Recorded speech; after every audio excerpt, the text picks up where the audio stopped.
सभी साथियों का पुनः YouTube चैनल पर हार्दिक स्वागत और अभिनंदन। जी हाँ, आज हम पढ़ने वाले हैं विकार के आधार पर शब्द भेद। विकार के आधार पर शब्द भेद। जी हाँ मित्रों, विकार के आधार पर शब्द भेद यह आज हम पढ़ने वाले हैं। और ये टॉपिक शुरू करें उससे पहले एक ही निवेदन रहेगा कि मेरे इस वीडियो को ज़्यादा से ज़्यादा लाइक कीजिए और YouTube चैनल को ज़्यादा से ज़्यादा सब्सक्राइब कीजिए और वीडियो को शेयर भी कीजिए। चलते हैं अपने टॉपिक के ऊपर, विकार के आधार पर शब्द के भेद। तो विकार के आधार पर शब्द के भेद है वो दो है। विकार के आधार पर शब्द कितने प्रकार के हैं? दो प्रकार के हैं। यानी कि विकार के आधार पर शब्द भेद दो प्रकार के हैं। कौन कौन से हैं? पहले है विकारी शब्द, विकारी, और एक है अविकारी। कौन से? विकारी और अविकारी। विकारी शब्द किसे कहते हैं? यानी कि इसकी परिभाषा देखिए, जिन शब्दों में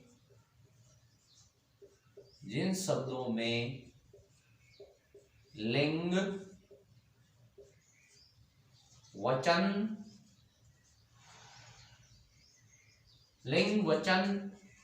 काल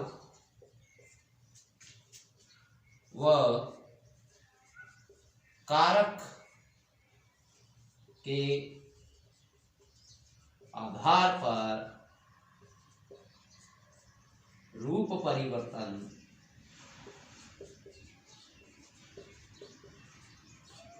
होता है, उन्हें विकारी शब्द कहते हैं।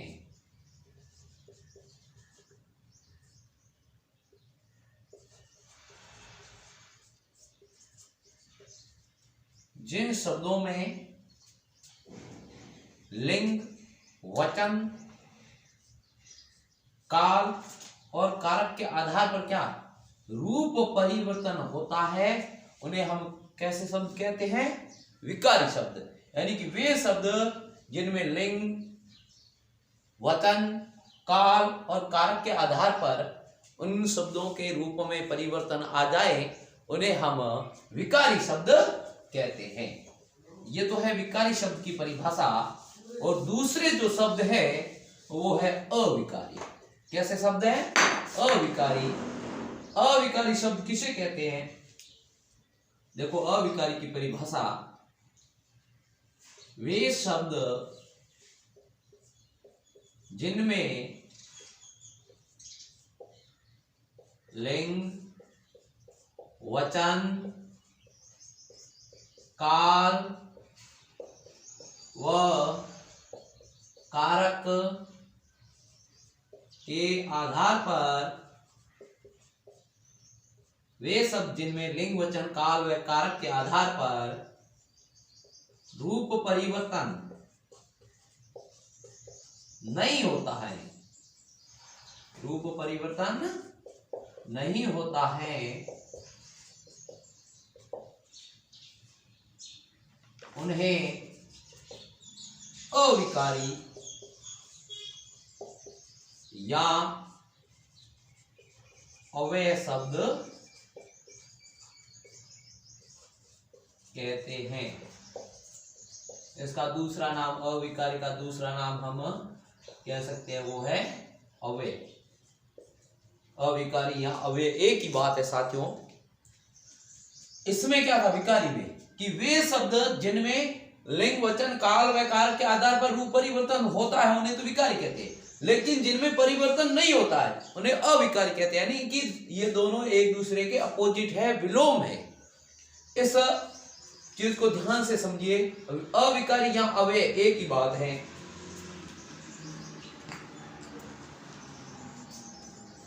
अब हम देखते हैं कि विकारी शब्द कौन कौन से हैं और अविकारी शब्द कौन कौन से हैं। ये भी ज्ञात होना जरूरी है, ध्यान में होना जरूरी है कि अविकारी शब्द कौन कौन से हैं और विकारी शब्द कौन कौन से हैं। तो देखिए, पहले विकारी और इधर अविकारी।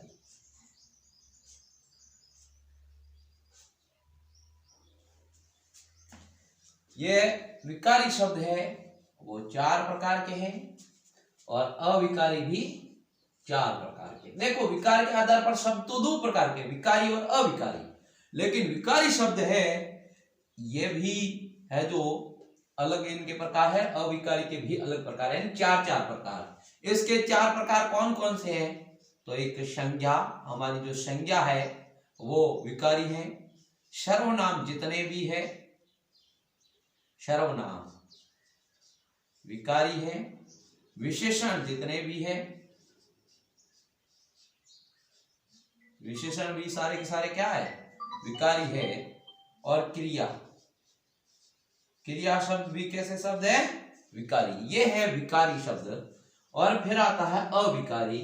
अविकारी में क्रिया विशेषण,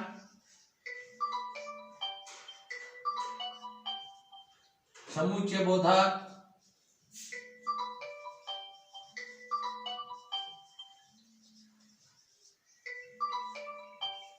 संबंध बोधक,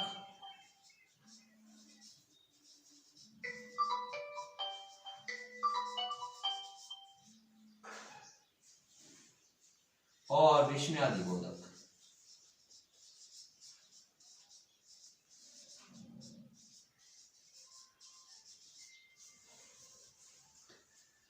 ध्यान से देख लो, विकार के आधार पर शब्द के भेद है वो 2 है। विकार के आधार पर शब्द के भेद 2, विकारी और अविकारी। अविकारी शब्द के भेद हैं वो 4 है, संज्ञा, सर्वनाम, विशेषण और क्रिया। अविकारी के आधार पर भी शब्द के भेद 4 है, क्रिया विशेषण, समुच्चय बोधक, संबंध बोधक, विस्मयादि बोधक। और इधर विकार के आधार पर बात करें तो संज्ञा, सर्वनाम, विशेषण, क्रिया। अब इनको हमें अलग अलग प्रत्येक टॉपिक को पढ़ना है कि संज्ञा किसे कहते हैं, संज्ञा के भेद, सर्वनाम किसे कहते हैं, सर्वनाम के भेद, विशेषण के यानी कि इनके अर्थ, इनके प्रकार और इनके उदाहरण। उन चीजों को हम समझेंगे तभी जाकर के इस पूरे विकार जो शब्द है, हमारा विकार टॉपिक है, इसको हम कंप्लीट कर पाएंगे या पूर्ण कर पाएंगे। तो साथियों, इसमें आप देख रहे हो विकारी और अविकारी इन दोनों की परिभाषा हमने ली। उसके बाद में ये 4 शब्द लिए। इसमें सबसे पहला शब्द है संज्ञा। तो आज हम विकार में जिस टॉपिक पर यानी कि विकार शब्दों में विकारी शब्दों के प्रकार है, उसमें जिस टॉपिक पर चर्चा करने वाले हैं वो टॉपिक हमारा रहेगा संज्ञा सबसे पहला। उसके बाद में सर्वनाम, फिर विशेषण, फिर क्रिया और फिर क्रिया विशेषण, समुच्चय बोधक, संबंध बोधक और विस्मयादि बोधक। तो आज हम किस पर चर्चा करने वाले हैं? संज्ञा पर। तो मेरा पुनः निवेदन कि चैनल को सब्सक्राइब कीजिए, वीडियो को लाइक कीजिए और शेयर भी कीजिए। साथियों, संज्ञा इसको जानना बहुत ही जरूरी है।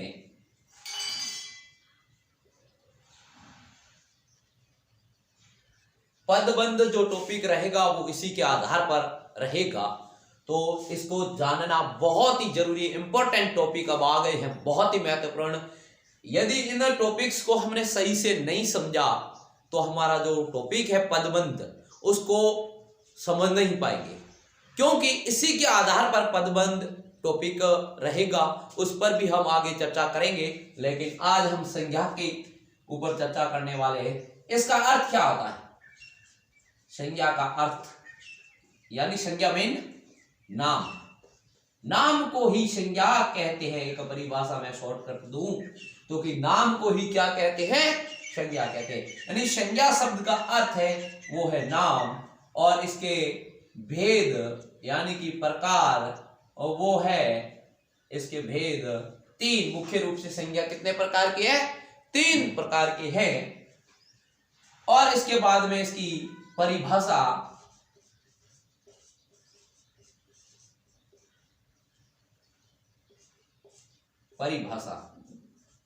परिभाषा क्या है? किसी व्यक्ति, वस्तु, जाति, स्थान या भाव के नाम को संज्ञा कहते हैं। परिभाषा है कि किसी व्यक्ति, वस्तु, जाति, स्थान या भाव के नाम को संज्ञा कहते हैं। एक मैं उदाहरण के द्वारा समझाता हूं, इसको ध्यान से समझना।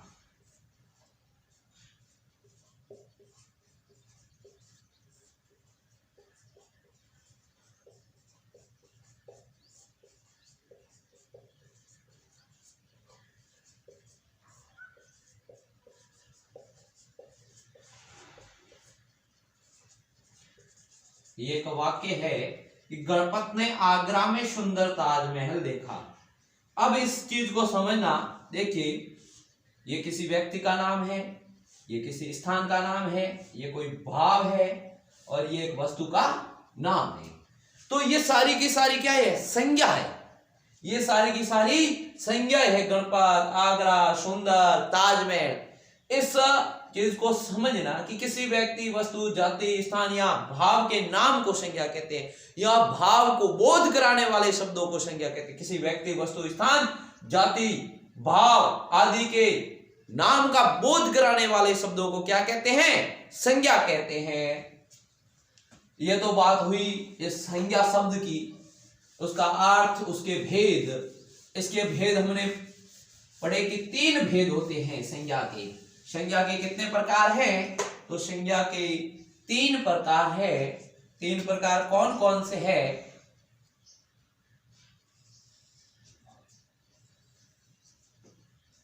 तो देखो, पहला व्यक्तिवाचक। पहली संज्ञा कैसी है? व्यक्तिवाचक। दूसरी 2 नंबर जातिवाचक और 3 नंबर भाववाचक। संज्ञा के कितने प्रकार? 3 प्रकार। पहला प्रकार है व्यक्तिवाचक, दूसरा प्रकार है जातिवाचक और तीसरा प्रकार है भाववाचक। ये 3 प्रकार की संज्ञाएं। इन तीनों को हम एक एक करके पढ़ेंगे। तो सबसे पहले जो संज्ञा है वो है व्यक्तिवाचक। इसकी परिभाषा क्या है? व्यक्तिवाचक संज्ञा की परिभाषा हम पढ़े। व्यक्तिवाचक, इसकी परिभाषा तो देखिए, किसी व्यक्ति, वस्तु, स्थान के नाम का बोध कराने वाले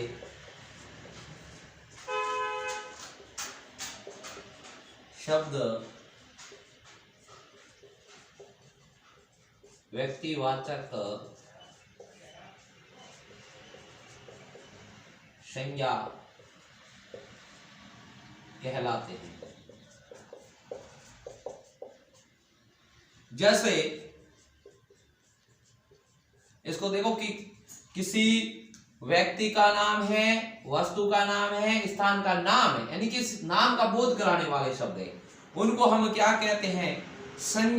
व्यक्तिवाचक संज्ञा कहते हैं। जैसे मैं नाम ले रहा हूं कि आगरा एक स्थान का नाम है, गंगा किसी का नाम है, एक नदी का नाम है,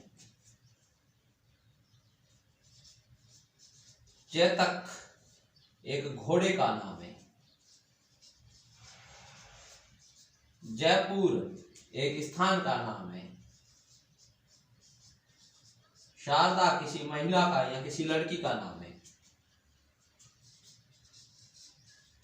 सीमा जा रही थी, तो सीमा एक लड़की का नाम है, लेकिन भारत पाकिस्तान की सीमा पर जवानों के बीच बहुत ही अच्छी दोस्ती देखने को मिली, तो वो सीमा शब्द है वो अलग हो गया। तो ये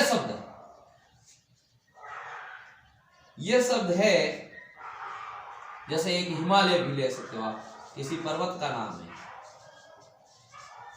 सोमवार ले सकते हो आप, चैत्र ले सकते हो, जनवरी। इस चीज को ध्यान से देखना कि स्थान के नाम, नदियों के नाम, या किसी व्यक्ति विशेष के नाम, या किसी पर्वतों के नाम, महीनों के नाम, दिनों के नाम, ये सभी के सभी क्या है, व्यक्तिवाचक संज्ञा के उदाहरण है। यानी कि व्यक्तिवाचक संज्ञा उसे कहते हैं जिसमें किसी नाम विशेष का बोध हो, उसे कहते हैं। एक उदाहरण मैं दे रहा हूं, उसको ध्यान से समझना।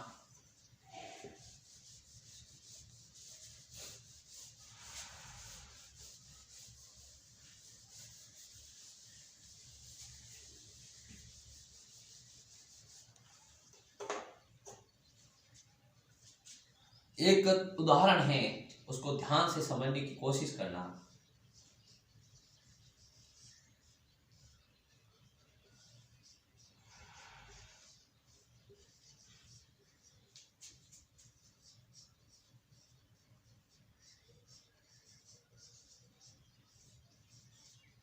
गांधी भारत के राष्ट्रपिता हैं। इस सब पूरे वाक्य को ध्यान से देखना। अब इसमें ये शब्द है, ये वैसे तो जाति है ना, तो जातिवाचक हो गया। गांधी शब्द कैसा है, एक गांधी जाति है, लेकिन यह शब्द है व्यक्तिवाचक संज्ञा का उदाहरण। किसका उदाहरण है, व्यक्तिवाचक संज्ञा का। और वो क्योंकि ये एक व्यक्ति विशेष के लिए आया हुआ है। गांधी भारत के राष्ट्रपिता है, गांधी भारत के राष्ट्रपिता है। अब ये व्यक्ति विशेष के लिए कैसे, कि ये महात्मा गांधी के लिए आया हुआ शब्द है, तो इस कारण इस चीज को भी ध्यान से देखना है। पंडित नेहरू भारत के पहले प्रधानमंत्री थे। अब नेहरू एक जाति है, लेकिन वो पंडित जवाहरलाल नेहरू के लिए शब्द उपयोग में लाया गया है, इस कारण वो व्यक्तिवाचक संज्ञा का उदाहरण है। अब दूसरा पॉइंट हमारा रहेगा, जो दूसरी संज्ञा है वो है जातिवाचक।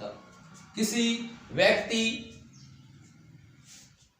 व्यक्ति वस्तु स्थान की जाति का बोध कराने वाले शब्द। क्या किसी व्यक्ति वस्तु स्थान की जाति का बोध कराने वाले शब्द जातिवाचक संज्ञा के उदाहरण हैं, या जातिवाचक संज्ञा कहलाते हैं। किसी व्यक्ति का या वस्तु का या स्थान की जाति का बोध कराने वाले शब्द है। जैसे एक थोड़ा सा समझने का कोशिश करना, मैंने यहां पर शब्द लिखे थे आगरा, तो ये क्या है, शहर है आगरा। मैंने नाम लिखा था एक इधर उदाहरण में हिमालय। हिमालय क्या है, एक पर्वत है। मैंने एक नाम लिखा था सोमवार। सोमवार क्या है, एक दिन है। मैंने एक नाम लिखा था इधर उदाहरण में जनवरी, यहां एक लिखा था चैत्र, ये क्या है, महीना है। मैंने एक नाम लिखा था चेतक। चेतक क्या है, एक घोड़ा है। मैंने इधर एक नाम लिखा था पहले उदाहरण में गंगा। गंगा क्या है, एक नदी है। और भी जैसे वृक्ष, मनुष्य, नर या नारी, महिला, गण, समूह, सभा, ये सभी इसी के उदाहरण हैं। इस चीज को थोड़ा सा डीपली समझने की कोशिश करना कि जाति का बोध कराते, या मैं इसको एक और नाम दूं, इसको एक और परिभाषा के द्वारा समझे तो समूह का बोध कराने वाले शब्द, किसका? समूह का बोध कराने वाले शब्द है वो जातिवाचक संज्ञा के उदाहरण। अब शहर समूह हो गया क्योंकि बहुत सारे शहर हैं, पर्वत बहुत सारे पर्वत है, हिमालय एक दो पर्वत है नहीं, यहाँ पर दिन सोमवार मंगलवार बुधवार बहुत सारे दिन है, वैसे महीना, घोड़े अलग अलग नाम के हैं, जैसे हाथी, यानी कि जानवरों के सभी के नाम कह सकते हो। जानवर खुद भी एक जातिवाचक संज्ञा का उदाहरण है, जानवर। अब इस चीज को समझने की कोशिश की हमने कि जातिवाचक संज्ञा किसे कहते हैं, उसके उदाहरण को भी हमने समझा। अब तीसरी जो संज्ञा रही है वो संज्ञा है भाववाचक।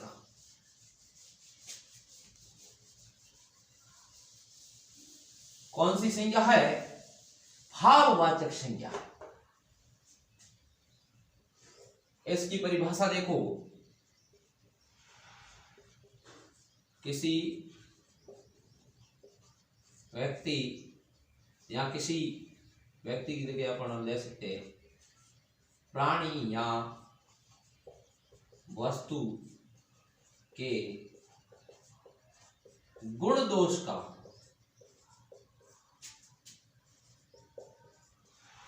बोध कराने वाले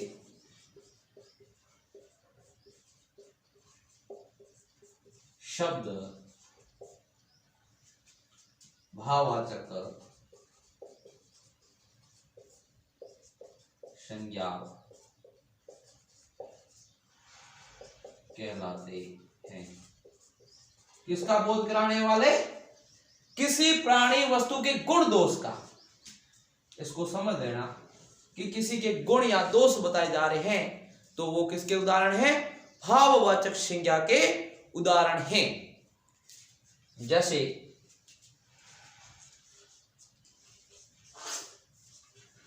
पशुताओ, स्त्रीताओ,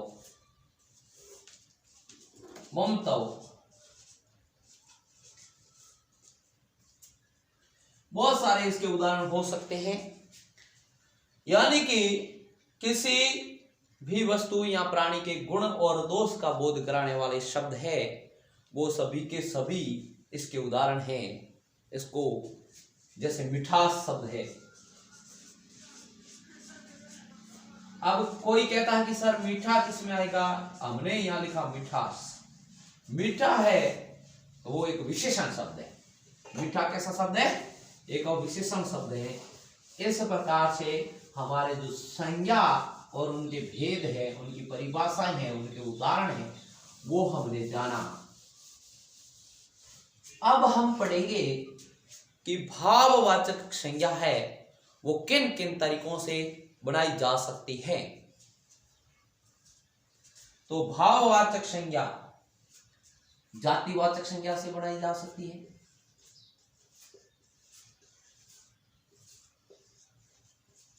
किससे बनाई जा सकती है? जातिवाचक संज्ञा से बनाई जा सकती है, या फिर विशेषण से बनाई जा सकती है, सर्वनाम से बनाई जा सकती है। जैसे समूह जातिवाचक जो संज्ञा है इससे कैसे बनाई जा सकती है ये भी पढ़ेंगे। विशेषण से कैसे बनाई जा सकती है ये भी पढ़ेंगे। सर्वनाम से कैसे बनाई जा सकती है ये भी हम पढ़ेंगे। इसमें देखो एक जातिवाचक संज्ञा है शिशु। इससे बना शैशव। ठीक है ना। बस इस तरीके से बहुत सारी संज्ञाएं बनाई जा सकती हैं विशेषण से। जैसे एक शब्द है मीठा, तो इससे भाववाचक संज्ञा जो बनेगी वो बनेगी मिठास। सर्वनाम से जैसे शब्द है मम, संज्ञा बनेगी अगली, यानी कि भाववाचक वो बनेगी ममतव। ठीक है। इस तरीके से जैसे इसमें स्त्री शब्द है, इसमें उससे बनेगा स्त्रीत्व। इस तरीके से जो संज्ञा इनसे भी बनाई जा सकते हैं। इसी के साथ संज्ञा का टॉपिक यहीं पर समाप्त होता है। पुनः आपसे निवेदन कि वीडियो को लाइक कीजिए, चैनल को सब्सक्राइब कीजिए और ज़्यादा से ज़्यादा शेयर कीजिए। और अगला टॉपिक हिंदी का एक लेकर आऊँगा, उससे पहले एक गणित का टॉपिक भी लेकर आऊँगा। बहुत ही मोस्ट टॉपिक है हमारे रीट के दृष्टिकोण से, बहुत ही इम्पोर्टेंट टॉपिक रहेगा। रीट या किसी भी टेट की तैयारी कर रहे हैं, वो सी टेट हो सकती है, वो एच टेट हो सकती है, वो यूपी टेट हो सकती है, उसका एक बेहतरीन गणित का बहुत ही बेहतरीन टॉपिक का वीडियो लेकर के आने वाला हूं। जिंदगी भर हर परीक्षा में, रेलवे तक की परीक्षा में वो टॉपिक काम में आने वाला है। तो सभी से निवेदन कि चैनल को लाइक, सब्सक्राइब और शेयर जरूर कीजिए। धन्यवाद।